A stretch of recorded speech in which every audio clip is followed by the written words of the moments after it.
O que normalmente fica lá em Brasília, mas hoje está fazendo companhia aqui com a gente. Vitória, que bom falar com você, viu? Fazia tempo que a gente não se falava e eu estou se vendo só no gravado, né? Que a gente fica em horários diferentes. Bom, o Centrão avalia uma possível corrosão da família Bolsonaro, isso em 2026. Vitória Abel, que está acompanhando e acompanha, né, os bastidores de Brasília, vai contar melhor para a gente essa história. Boa tarde, Vitória. Boa tarde, Soraya. Boa tarde a todos que nos acompanham. Ao Bruno também, prazer estar aqui. Realmente a Soraya se acorda muito cedo, né? Eu acordo um pouquinho mais tarde, fico lá no Congresso até de noite, mas vim aqui fazer uma visitinha para vocês em São Paulo, ver a família, aproveitar, claro, conhecer aqui os estúdios da Jovem Pan, entrar diretamente aqui da redação, trazendo bastidores para vocês. Pois é, essas lideranças de centro, elas estão vendo justamente o enfraquecimento da família Bolsonaro quando elas olham já em perspectiva para as eleições de 2026. Claro que até lá tudo pode acontecer, muita coisa pode mudar, mas esse enfraquecimento vem na esteira, é claro, dos vazamentos das mensagens que ocorreram nessa semana. Além disso, já havia um enfraquecimento iniciado com o tarifaço do presidente americano Donald Trump e com a narrativa de que o filho do ex-presidente Jair Bolsonaro, o deputado Eduardo Bolsonaro, teria trabalhado para que essa tarifa elevada sobre os produtos brasileiros se tornasse realidade. Pois bem, os líderes do Centrão, eles vêm avaliando esse enfraquecimento e que isso abre um espaço para que um líder de centro-direita possa assumir esse papel de protagonismo a partir do ano que vem. Claro que surge aí principalmente o nome de Tarcísio de Freitas, governador de São Paulo, como um nome aí que é quase uníssono entre os líderes de centro lá em Brasília.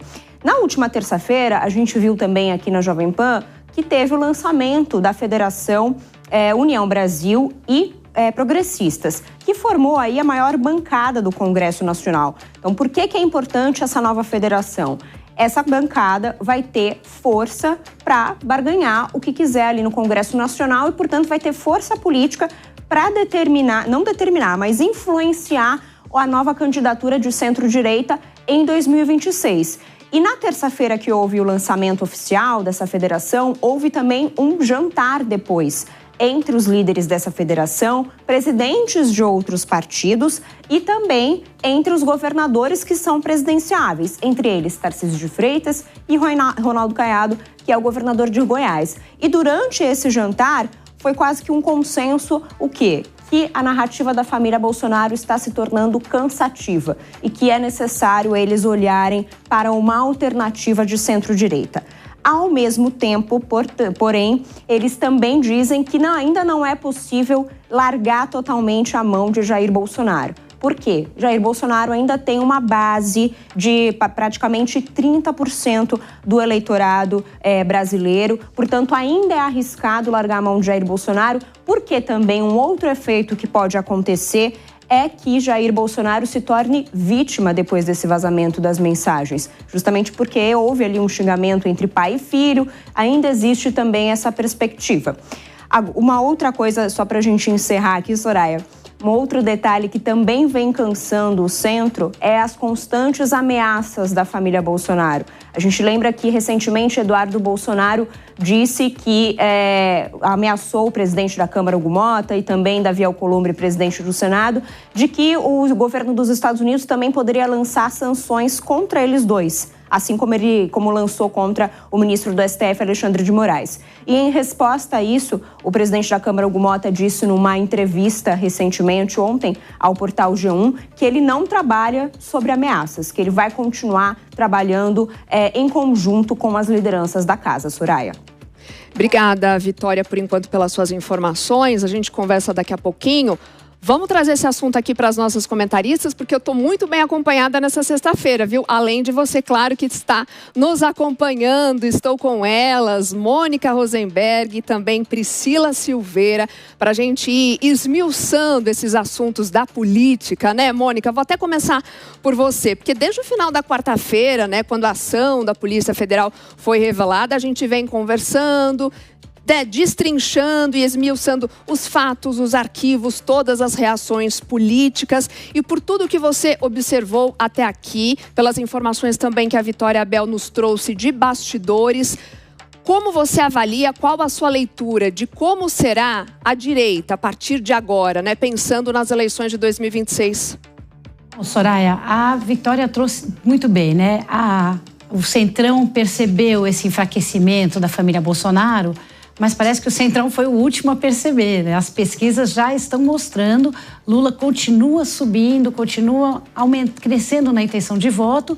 E é muito fácil entender por quê. O Brasil inteiro está preocupadíssimo com o que vai acontecer. Metade torcendo para que a prisão venha logo, o que é lamentável. A outra metade passando pano aí, querendo esconder.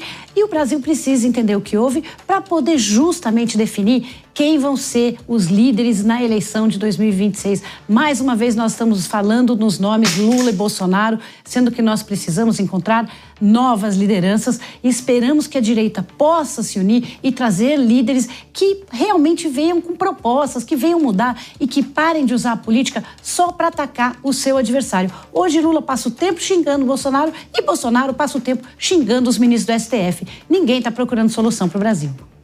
Agora, Priscila, pensando pelo lado de que Donald Trump acabou apoiando, de certa forma, né, o ex-presidente Jair Bolsonaro, né? Agora, internamente, com esse novo inquérito, ele sai enfraquecido ou se fortalece? Boa tarde, Soraya, toda a nossa audiência, a Mônica, o Bruno. Soraya, a gente observa ali o Trump colocado, né, de um lado para apoiar o Bolsonaro, mas a gente percebe também neste atual momento um distanciamento. De igual forma ali da fala do Trump, depois daquela carta e depois da lei aplicada ali com sanções ao Brasil, a gente não ouve mais falar que ele está ali andando lado a lado do Bolsonaro. Então esse distanciamento também se dá ali da parte dos Estados Unidos. E é importante também a gente colocar aqui para a nossa audiência que a própria direita tem se unido e já está deixando um pouquinho também de lado a figura ali do bolsonarismo. Então a gente vê a queda de alguma maneira, tanto é que da parte da direita eles já têm se unido, há ali discussão da indicação, né, para o Tarcísio, que não se coloca evidentemente como um candidato, mas dentro ali da figura, ele é a figura preferida para inúmeras pessoas, inclusive para o Kassab, e obviamente o Caiado também se apresenta ali como uma das figuras, e a direita, por mais que a gente tenha falado anteriormente que ela estava ali dividida, eles mudam o cenário, se unem principalmente para derrotar o que se chama ali de lulismo, né? E afastando um pouco ali a figura dos 30% que ainda colam junto à figura do Bolsonaro, Soraya.